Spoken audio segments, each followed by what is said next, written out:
Hello citizens of the Dark Knight Nation, and welcome to this episode of Comics Insider. Today we're going to be breaking down, discussing, and analyzing Dark Knight's Death Metal #1, the sequel to the Dark Knight's Metal event. It is a big one. They've been leading up to this from Metal to No Justice, and then into Scott Snyder's Justice League, and now here we are. This is certainly an interesting one. Off the bat, I think you can tell that I was not into it as many as some other reviewers on the internet are, but I'm definitely going to be explaining myself as best as I possibly can as to why I think this book definitely did not hit the mark for me. But with all that being said, we have opened up a Dark Knight Nation merch shop. You can use the link in the description below if you'd like to support the channel and get a little bit of merchandise back for yourself. We have had a couple of great purchases from some of you phenomenal supporters, and it means the world. So if that's something that interests you, feel free to, again, check out the Dark Knight Nation shop. And if you'd like to contribute in another way, slightly more directly, you can always use the Stream Elements tip link below to give a financial contribution to the channel. But don't worry about it. If that's not something that is feasible for you, the easiest way to show your support is to like the videos, comment, share them with your friends, and of course stay subscribed to the channel with the notification bell on so that you know when everything goes live. Now, with that being said, let's get into this book. Alright, so giving credit where credit is due, Dark Knight's Death Metal #1 is written by Scott Snyder, drawn by Greg Capullo, inked by Jonathan Glapion, and colored by FCO Placencia. And this event opens with Sergeant Rock underground, explosions crackling from above as he whimsically attempts to set the stage for the wild ride to come. We pick back up with Wonder Woman, brandishing a mystical chainsaw in the Forge of Hell before she's met by the withered remains of Swamp Thing, boding news of 3 fearsome dark multiversal Batmen escorting a highly dangerous prisoner. The former princess, but now wardeness of Hell, meets the 3 Dark Knights at Hell's Gates. One of which is a T-Rex because metal. Am I right? Anyways, Diana lets it be known that she's running short on cells. The Batmage nonchalantly demands that this one be brought to the pits.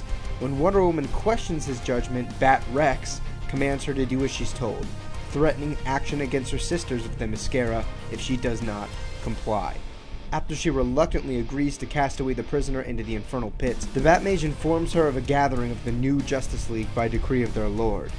Just as the prisoner begins to make their way into the Tartarus pits, they whisper Diana's name feebly, and as the camera closes up on the wide eyes of the wardeness, it's clear that she's shocked at the discovery of this person's identity. We then transition to a wasted page with no original art and a long expository monologue by the Batman Who Laughs, providing an on-brand anecdote from his childhood about the history of a battlefield in Gotham, and there are dead people buried there, and yeah, let's keep going. Back into the actual meat of the comic book. Wonder Woman stands before the lordly Batman Who Laughs in a crowd of what we can only assume to be the newly anointed Justice League. Again, the Batman Who Laughs speech serves to inorganically unravel the expository information as to the role of each leaguer that stands before him, because we needed it, I guess. Every one of them partnered with a dark multiversal Batman, and so the Batman Who Laughs brings the former heroes news of the latest universe to have been destroyed by Perpetua, the vile mother of life in the Omniverse. Out of the 52 Earths, now only 8 remain in the DC multiverse, and the Lord Bat's speech continues as a voice emerges deep in Diana's mind, the voice of the original Batman. Bruce reutilizes the psychic link developed by Martian Manhunter during the Justice League run prior to reveal his plans to infiltrate the Batman Who Laughs castle and to recreate a new world, one hidden from the forces of darkness. Wonder Woman, however, sees this plan as short-sighted, and Batman then crams expository information down her throat. I mean, questions Diana about her recollection of the Justice League's fall between the end of his Justice League run and this issue. I don't know, something that I might have preferred reading about over, what we're actually getting, but I digress. Now, in case you might be thinking that this can't get any more unnecessary or convoluted, the next page plays on the cover image to the DC Universe Rebirth one-shot with a mirror image of the Justice League being destroyed by whatever's supposed to be on the other side of this void or gate. So this is problematic at absolute best. That image was a cover, right? Not an actual plot point in the story. So by making this a part of the sequential narrative inside the book, numerous questions arise. If this is directly homaging the cover, does that mean that everything Snyder has written over the last 4 years occurred before Doomsday Clock and DC Universe Rebirth? Because this book straight references it. Not only would that be nonsensical, but contradictory. Another question: is this the moment at the end of Snyder's Justice League where the team enters the gate opened by the Quintessence? Because if that's the case, how would the Quintessence not have known what was on the other side of their own gate? Also, if this is supposed to somehow fulfill the homage to the cover and be an actual event in story or narrative, why is Martian Manhunter and John Stewart missing in place of Hal? The end of Snyder's Justice League doesn't have Hal on the roster at all, so how would we be able to use the DC Universe Rebirth cover image as what actually happened to the Justice League when they opened the gates of the Quintessence, when Hal Jordan wasn't actually there, but rather John Stewart and Martian Manhunter? Finally, is this just simply a visual symbol that is supposed to imply the destruction of the League after entering the portal? Because if that's the case, it's an unnecessary and confusing piece to include into the narrative. It sort of has to be the case, right? Because the dialogue between Bruce and Diana reveals that she was the last member standing in this great battle against Perpetua's forces, and it doesn't look like anybody's going to be doing any standing after that. Couldn't this have just been a cover, or I don't know, maybe replace one of those stupid bookmark pages with dirty blue filters over a close-up shot of a Trinity member? Because there's like 3 or 4 of those bad boys in here, and yeah, we're paying for it. The Batman Who Laughs notices Diana's complacency and grows suspicious, questioning her. But just as he does, an explosive arrow jets toward them before one of his Robins jumps in the way to save his master. Out of the shadows, the real Batman emerges here, inciting an all-out war between the evil multiversal Batman and, well, himself. To everybody's surprise, Batman reveals a Black Lantern ring and calls forth the dead soldiers buried in the ground, mentioned in the Batman Who Laughs monologue earlier. And I have to say, I think this is my favorite part of this book. Batman ends up leaving command of his undead army to an arisen Jonah Hex before fleeing the scene. Diana uses the mental link to plead with the Dark Knight to stay and fight, to make this battle their last. But Batman rejects her, saying that the larger victory comes from winning the small battles. We pick back up with Wonder Woman sometime later, entering the Tartarus Pit prison, refusing to heed the Rotten Swamp Thing's caution. The former Princess of Themyscira will no longer hide. She confronts the hooded prisoner from before to reveal Wally West imbued with the powers of Dr. Manhattan. You know, somehow from sitting on the Mobius chair and flash forward. That makes sense. Wally explains that he's been journeying around the multiverse, and because of that, Wonder Woman thinks that he's the key to their victory. Wally continues on to provide exposition, elaborating on the roles of the various forces in the DC universe. The positive, connective forces being those of the Speed Force and Emotional Spectrum, which he also cornerly refers to as the Forces of Justice. These energies explicitly yell more theme at us about how they're all part of one epic story. Yes, because I needed you to say this to me again. On the opposing end, there is crisis energy like Anti-Life, the Forces of Doom from Scott Snyder's Justice League run that led into this, of which only 3 out of the 7 were actually revealed and explained to varying degrees of success. Now, these energies disrupt the balance of the universe, like how shoving all of these explicit themes down my throat disrupts my diet and perhaps my bowels. But let's continue. Because Snyder seems to think that bluntly summarizing everything that happened in Metal and Justice League makes the story accessible, Wally continues explaining that the mother of creation, Perpetua, crafted reality with crisis energy in order to create a multiverse with no memory, one that would exist in a perpetual, self-renewing cycle of its own importance. When her intentions were discovered, though, the current DC reality was given birth by the rest of her kind, trapping her in the Source Wall. And although immobile, Perpetua instigated crises over time, and was eventually freed after the destruction of the Source Wall and nursed back to health by Lex Luthor. This is where we get into the butchering of Doomsday Clock, as now Snyder explains that Dr. Manhattan's actual intent for interfering in the DC universe was to mend the fractures of their reality using connective energy, which totally undermines what Jeff Johns had developed through DC Universe Rebirth, the early stages of the DC universe in that sort of publishing line, and then in Doomsday Clock. Gotta love it. Anyways, Then another contrived but interesting thing happens off panel.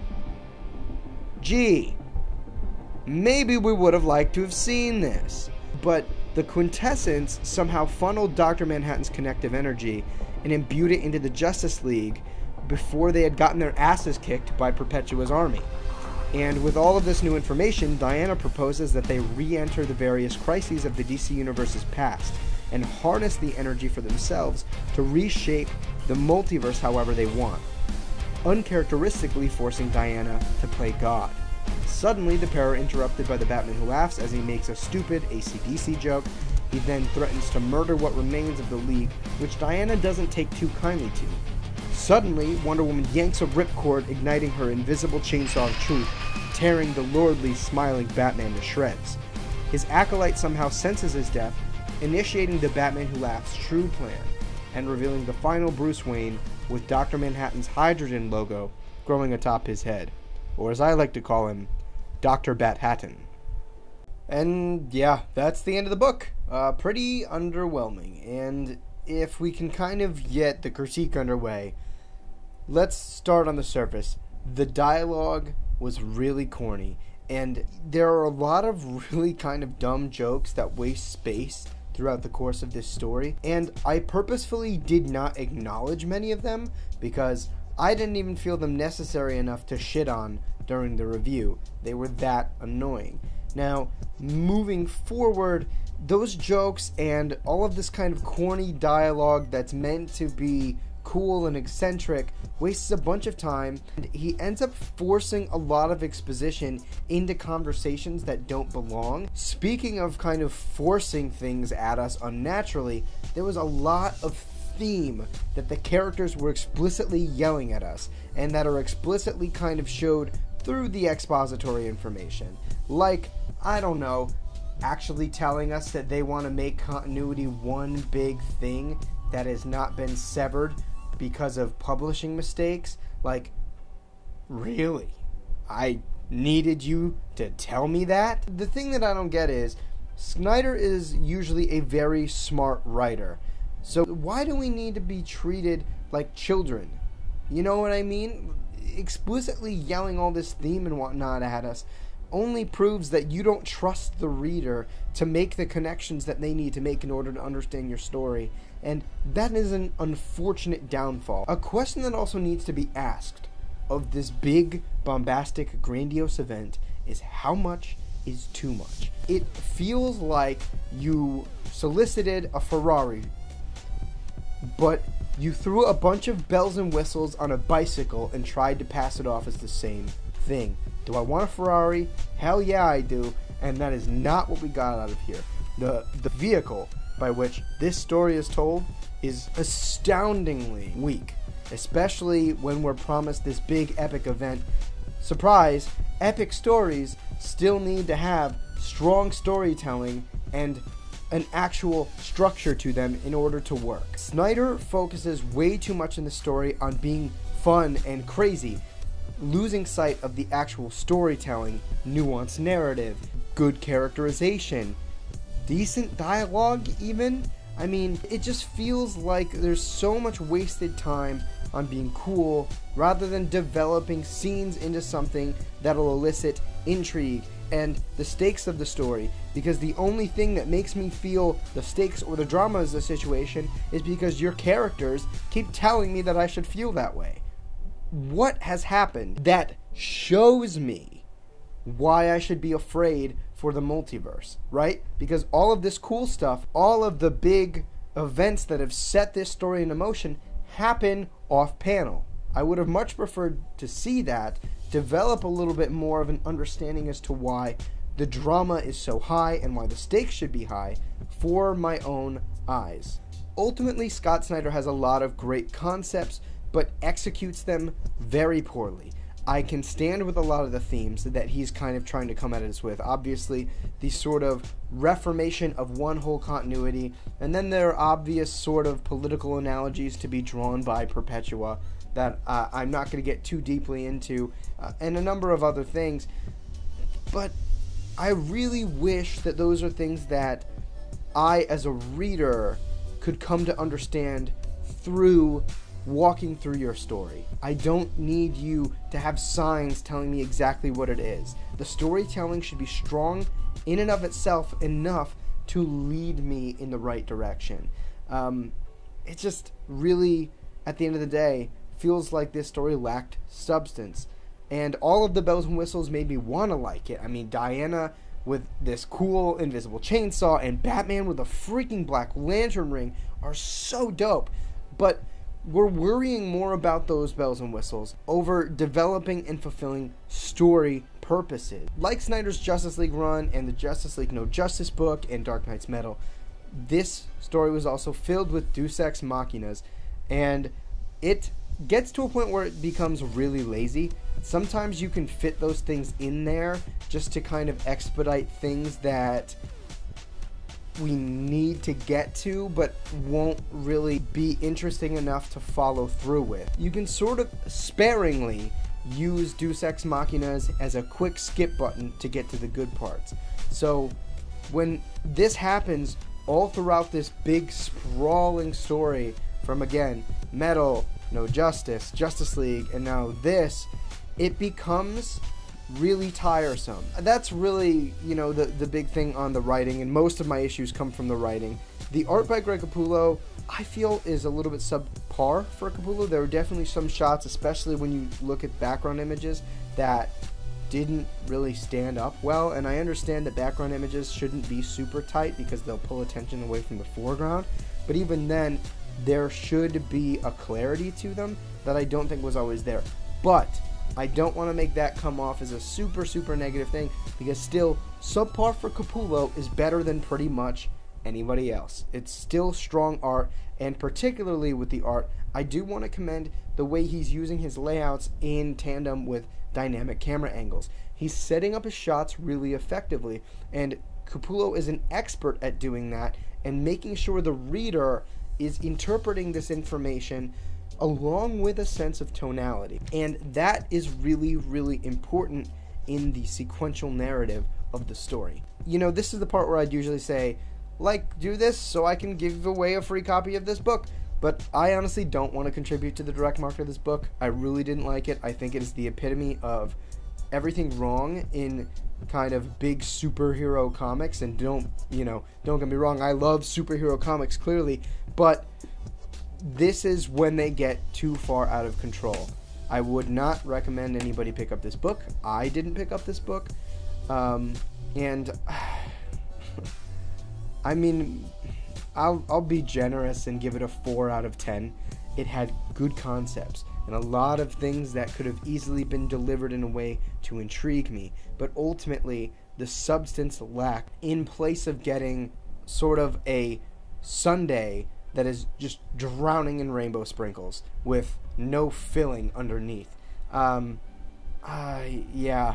wasn't a fan of this, but again, I hope that I've accomplished the task that I went out to do and explained why I felt the way I do and what things really made this book miss the mark for me. I wish I liked it more than I did. I mean, I have a Court of the Owls tattoo, so don't get me wrong, I love Snyder, I love Capullo, I love the creative team, but it doesn't mean I'm going to give them a pass for bad work, quite frankly. But if you guys enjoyed this video, please make sure to leave a like, comment down below, letting me know what you thought of Dark Knight's death metal. Do you agree? Do you disagree? What are your general thoughts on it? And of course, subscribe down to the channel for more content like this. And if you would, please share this video with friends to help us grow. It is an easy, free way to contribute if you're not able to take part in the Stream Elements tip link or purchase Dark Knight Nation merchandise. Anything that you can possibly do to help get this content out there is deeply appreciated, and I want to thank you guys so much for watching. If you haven't already, please make sure to check out the sponsor of my video, AJ's Comics in Colchester, Connecticut, using links in the description below to both their website and their Twitter. Through their comic book subscription service, you get 10% off everything in the store, and they'll ship your comics to you. All orders $100 or more, shipping is completely free, even if you're on a military base overseas, as long as it is a United States military base. It's an absolutely awesome shop to both pick up comics and spend your time in hanging out talking comic books. So I'd highly recommend you guys go give them a look. And with everything out of the way, again, thank you guys so much for watching, and we'll see you in the next video from Dark Knight Nation.